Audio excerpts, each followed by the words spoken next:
Hey guys, thanks for joining me. Overnight hike trip. Now my plan is to follow this bush to the waterfall and follow the creek down. We've had a fair bit of rain over the last 2 days, so there should be a fair bit of water over the cliff. It should be nice. Bush turkey fighting off a goanna.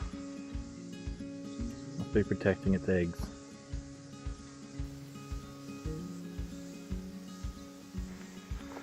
So dense, so viney, it's actually a trick getting through here with the big pack. This is a naturally occurring little shelter just from all the dead leaves and foliage getting tangled up in this blanket of vines. So yeah, half the work's already done for you in this shelter. Come out into a bit of a clearing here. These giant trees hanging out. You can just tell how thick the undergrowth is. It's actually blocking so much light. It feels like about 10 degrees hotter out here. As soon as you get in there, it just cools right down. It's really refreshing.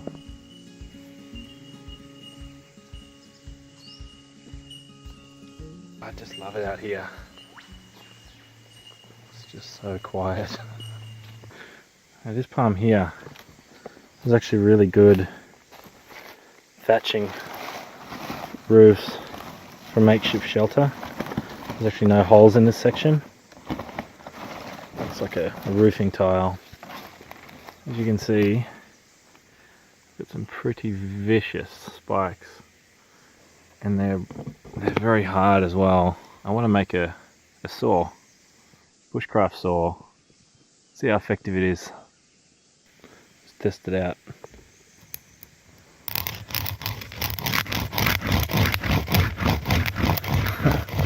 It's hard to get a good bite in without snapping the stick, but yeah, it's wearing out the blade. It still hasn't worn it all out, and as you can see, about a half centimetre indent.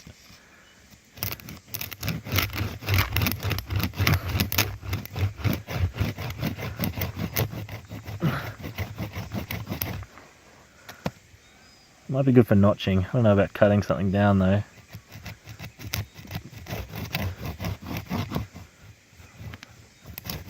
Definitely better than nothing. Oh, my handle snapped. Yeah, this one's probably a bit too rotten. Everything's so damp and wet. So much cool fungus and moss and lichen. It's just absolutely everywhere. It's amazing. You see all along here. The roots. All the way up here. It's absolutely alive. It's really beautiful. Cool cave. Wow. Hollow tree. It's going to come down hard one day. Lucky it's nowhere near where I'm going. Get a nice little view of the valley through this clearing. I can hear running water, so it's a good sign that I'm getting close. I think we're about halfway down the ridge now. This is such a steep descent. Let's just hope I have a good night's sleep to give me the energy to get back up this tomorrow. I think that'll be a bit of a thigh burner. This looks like a dangerous pass to be in flood times. All these trees and boulders just being blasted down the cliff. It's so humid down here. The air's like thick. As you can see, this is actually a waterfall. Last time I was here, yeah, it's dry, which makes me think that this other waterfall might also be dried up to a certain degree. I can still hear water running, so at least I've got, something to drink. Look at that boulder. Looks like it's been held there by that tree. That doesn't look safe.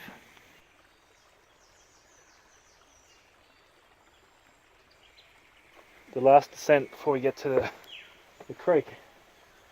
Oh look, graffiti. Wow. That's amazing. Good work, guys.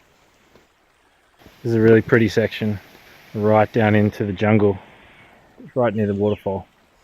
And it's just a trickle at the moment, there's not much water on it. Really muddy and slippery. So yeah, if I fall over I'll promise to leave it in the video.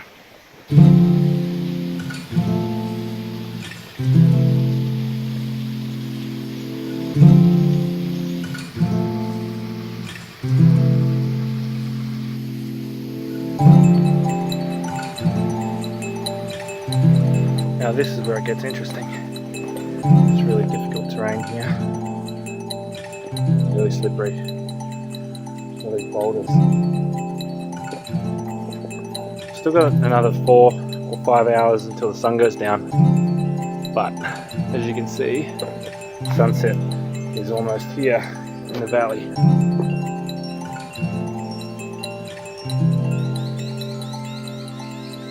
Look what I found. Lychee! Angry ant. This is going to be fun. No matter how remote you think you are, you'll always find a Coke bottle. Most of the steep section is almost done. There's a challenge getting down there, but it was good fun. It definitely makes a huge difference with this counterweight strapped to your back. Really got to compensate for it and just take it easy, and you know, at times just take it off and either lower it down first or leave it and reach for it afterwards. So as you can see, I've got one more descent down here, and then it's not too bad, it's relatively flat. So after this next section here, it should get a whole lot easier.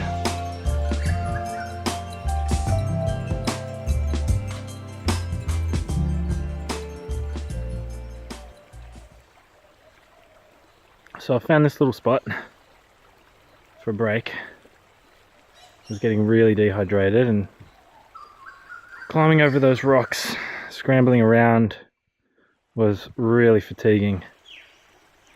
This would be a great place for a camp, actually. Except I haven't really got anywhere to hang the hammock unless I go really deep into the scrub. Although looking down this way looks promising. So yeah, hopefully I find a couple of nice trees in a semi-flat area. But it's nice being here. I'm like in the middle of nowhere by myself, and it's really peaceful. I'm a little concerned about getting a fire going. As soon as I get a fire going, I'm going to be very happy. There is quite a bit of dead wood, however I am suspecting that it could be rotten or completely waterlogged and useless. I turned around and I saw smoke coming out of my bag, and I instantly thought something inside it ignited, which isn't possible, but it's just me standing in the sun and the humidity, like sweat, just evaporating off my skin. As you can see how sweaty I am. It's just absolutely just sucking the life out of me down here. So it's funny actually, as I'm getting more and more dehydrated and exhausted, my footing is worse. I've slipped over maybe 4 or 5 times. Some of them were lucky, they could have been worse, but I grabbed onto a vine or a rock or something. But yeah, I think there definitely needs to come a time where you got to call it a day, just so you don't do anything silly like roll an ankle or something. I think I found a good spot. It's the only patch of ground I've seen in a while that's flat.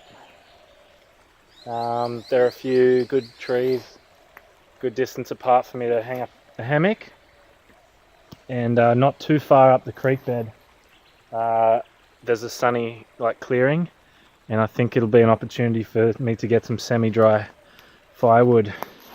So I'm going to get cracking now and see how quickly I can get this converted into a campsite.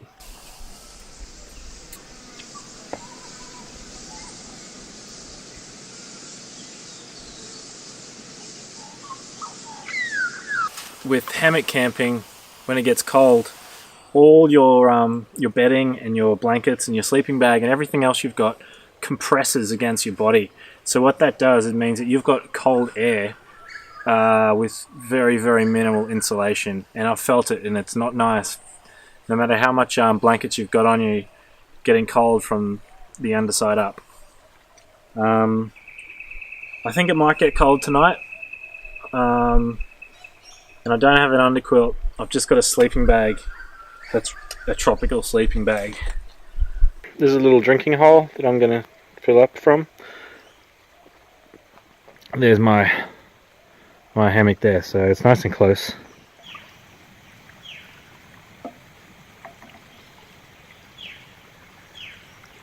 It's actually pretty clear. Not much in this at all.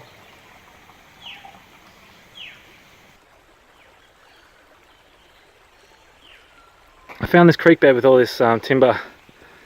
All this is rotten through. However, I found this tree here that's still got recently dead branches on it, meaning it's dead, but it probably hasn't been dead for long.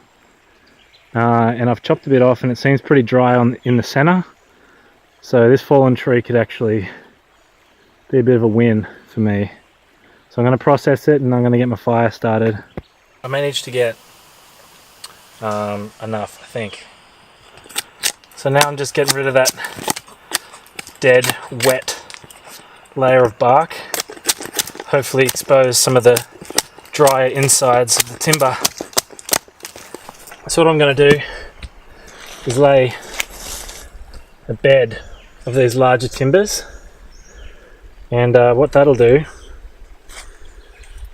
is allow for airflow. It'll be a bed, and once the heat goes down, it should dry these out and ignite them, and that'll start these hot coals that I need so desperately. So now I'm going to put some of these large ones on the outside, and what that's going to do, not only will act as a windbreak, not that I need it here, but it'll also dry them out while I have a fire in here. So I'm going to actually create basically a wall of sticks around here, and hopefully if the fire's contained here, this should dry everything out around it. I'm just going to create a bed on top of that. So what building this bed does, it does a couple things for me. Gets it off, and it allows airflow underneath the fire. So I need this as hot as possible, so airflow is going to be my friend here. Another good tactic of salvaging wet timber. This one I can tell it hasn't been dead long, so it's still quite hard, which means it's probably dry on the inside. So if I just shave off all this wet,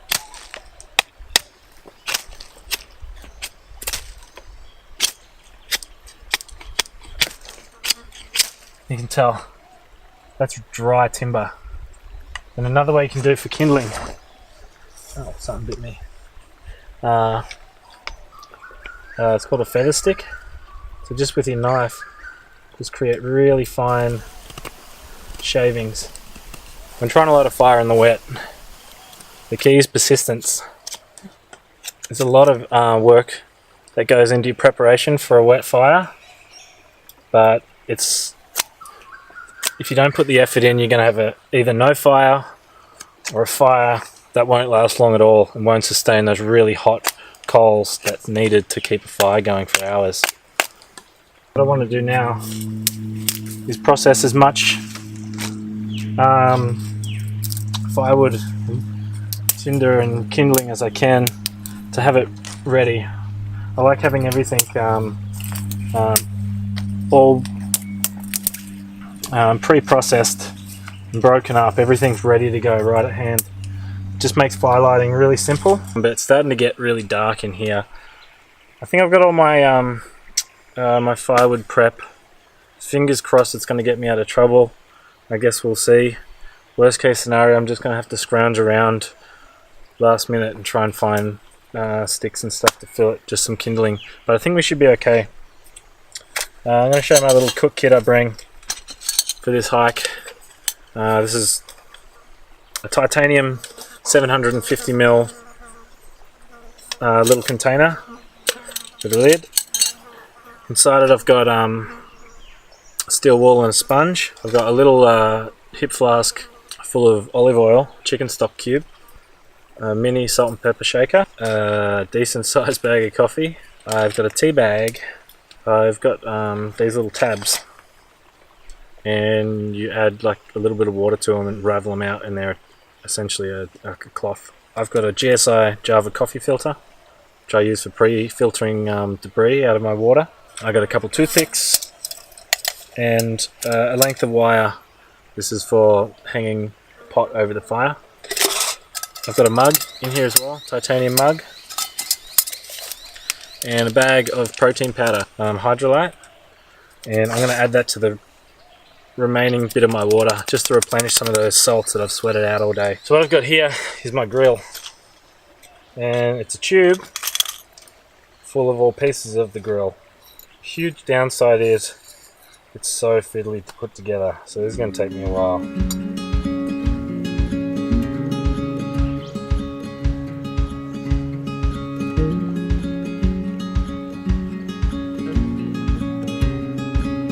Okay, I think it's fire time, and yeah, once I get the fire on, I'll once that's going, I'm going to start getting ready for dinner. I didn't bring much. Hopefully, it's enough. This is the fluff you get off the bulrush plant. So what I'm going to do, once I get this started, I'm going to feed this really thin stuff on it. So this should, keyword is should, take a spark pretty easy because it's quite fluffy, but we'll see.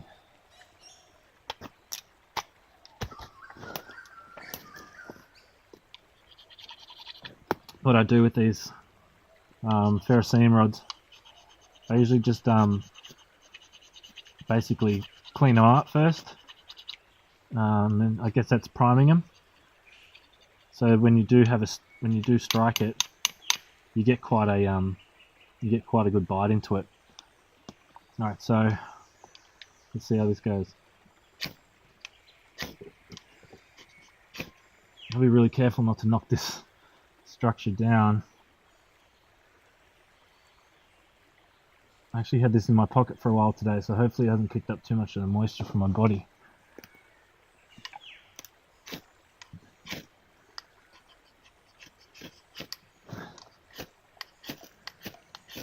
At this point, I'm just going to try and shower it.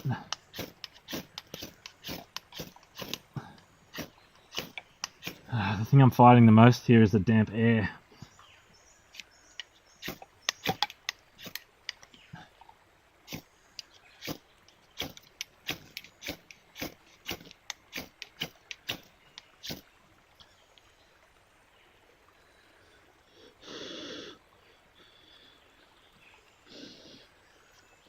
I got an ember, I don't know if that's going to be enough.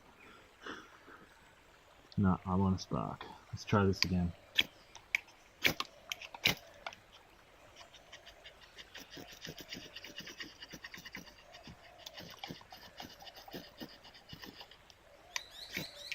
There we go, that's what I wanted. Oh, this is tricky stuff.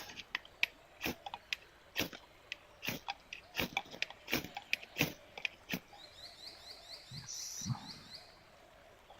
This is tough.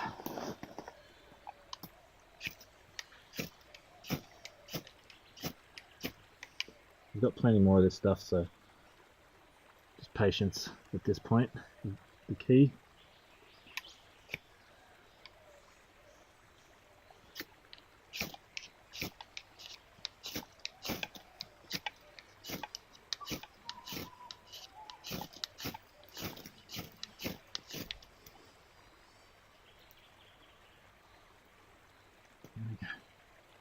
No,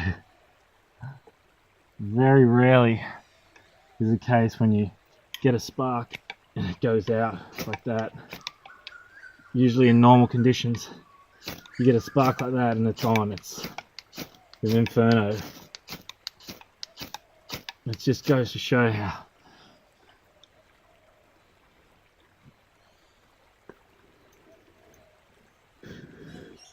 damp the air is in here. It's really challenging. This is taking a lot to get this lit. I'm gonna leave it. I'm gonna cheat. I've got some jute twine in there that's nice and dry. That's really good tinder. And I've also got a like a fuel tab. So in situations like these, those little tools are godsends. And yeah, I think if I proceed here, all it's doing, it's generating the heat. Because of the moisture that's locked inside the tinder, it just doesn't seem to really heat up and ignite. So I'm going to switch to another method, and that should definitely give me the result I want. Try again. This time I've got jute twine. The good thing about jute, it's so dry that when you unravel it and you fluff it up, it takes a spark really easily. So I'm just going to spend some time and fray this as much as possible, and hopefully it'll be attractive to a nice spark, and that should get it going.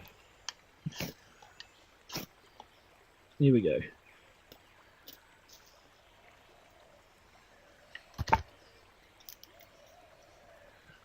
Nope, lost it. Bugger. Okay, so the jute was ineffective. Well, it was better than what I had before. So I think with a bit of persistence and a bit more time actually fraying it out, I'd have some success there. But I'm going to demonstrate another fire lighting technique. These are the quick tinder tabs. So they're a little cotton, looks like a type of cotton wool. And it seemed to be coated in some sort of waxy material. And so the idea is you fray these out, or half of them out, and with this is a one-handed striker, so similar to what you'd have on the end of a lighter or something. And so what I'll do, I'll plant that in there. Okay, that's a light, and as you can see, that's taken light pretty quickly.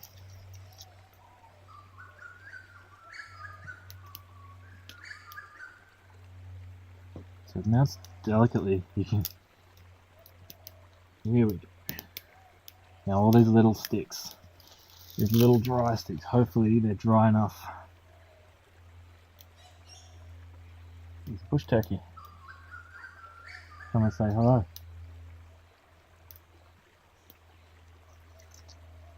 Wants to know what I'm having for dinner.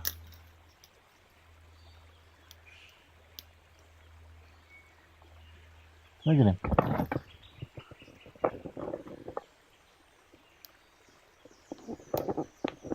Hey buddy. Coming to hang out.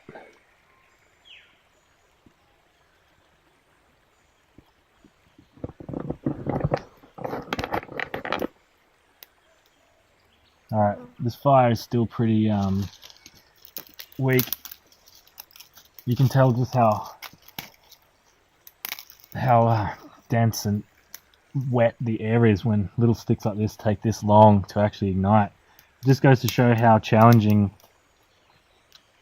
making a fire in a damp environment can be.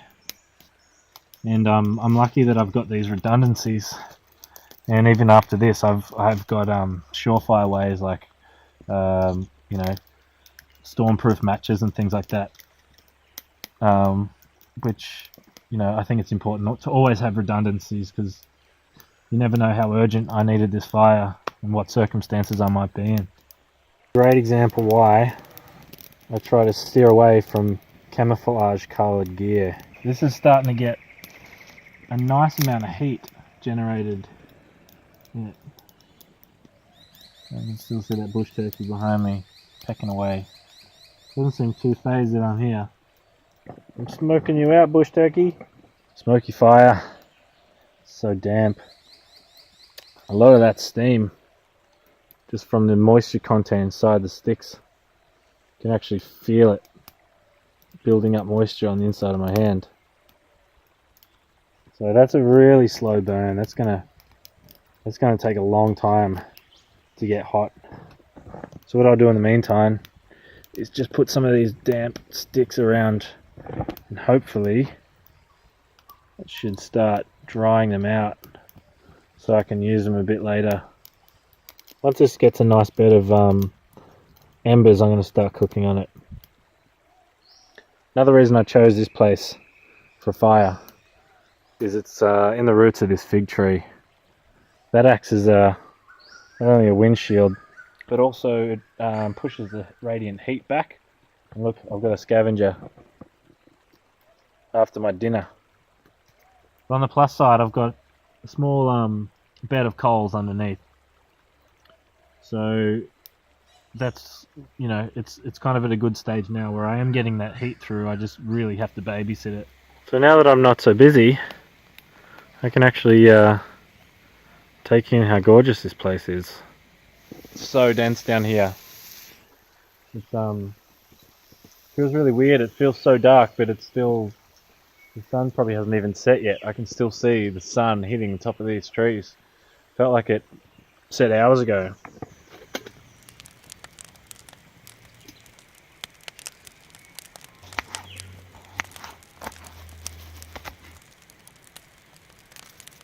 Nice coal started in there.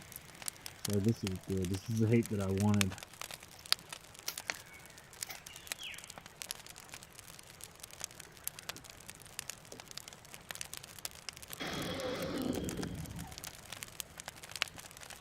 We have a sizzle. Time for a cold one. Steak's cooking. Sort of. Fire's hanging in there. I'm looking forward to this. It's been a big day. It was a hard climb down. Very hard finding this wood. So it feels nice. Bit of a morale boost having this fire going. There was a point in time where I was getting ready for the concept of actually not being able to have a fire, which would have meant I was eating granola bars and raw vegetables for dinner. See how well that these dry out. And if I've got enough for tomorrow, it actually might be nice to have a cooked breakfast down here. It's a really nice spot.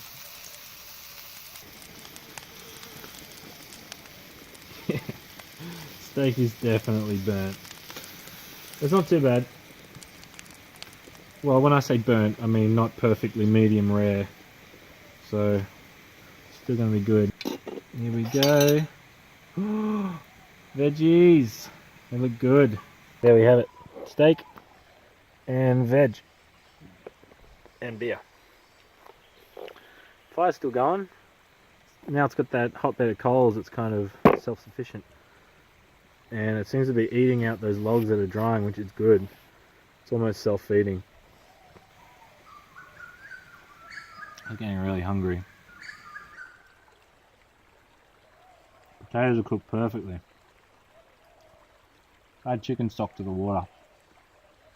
Gives it a little extra flavour. So a bit of pink on the inside. I've actually cooked it pretty good.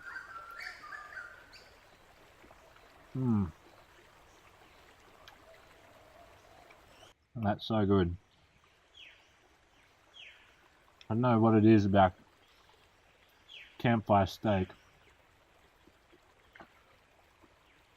Always seems to taste better. Just finishing the washing up. About halfway through my beer. So I'm tired. I think I'm just gonna pack up around camp and then head straight to sleep. So here I am, all tucked in. It's pretty comfy in this thing.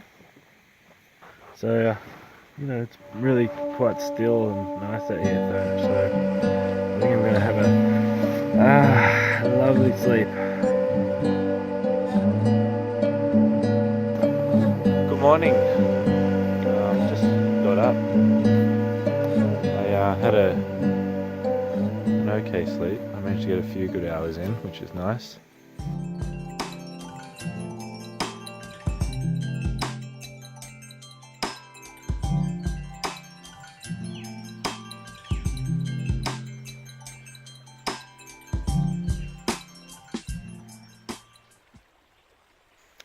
Probably don't have enough time to try and get a fire going and then have a big cook up, because then I gotta clean it all and then repack it. So I think I'm gonna skip breakfast, which is disappointing because I bought some bacon and eggs and that just sounds amazing. But I could just have a snack to get me to the top of the ridge and then have bacon and eggs up there. Okay, back up. Just having a break. That took it out of me, getting up these slopes. It's really hard to find a way up that wasn't slippery. This next section, the biggest obstacle on the whole trip. Once that's done, at least it's relatively straightforward.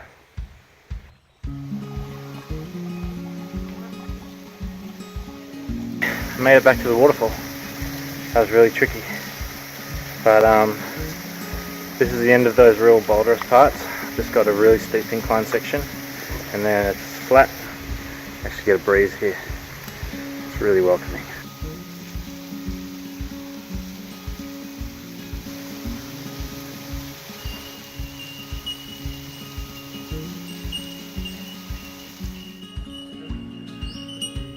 So just got up the ridge. A really steep section took it out of me. So now I've just got to climb up the rest of this ridge. It's not that far. And yeah, and then it gets nice and flat. And then that's me done.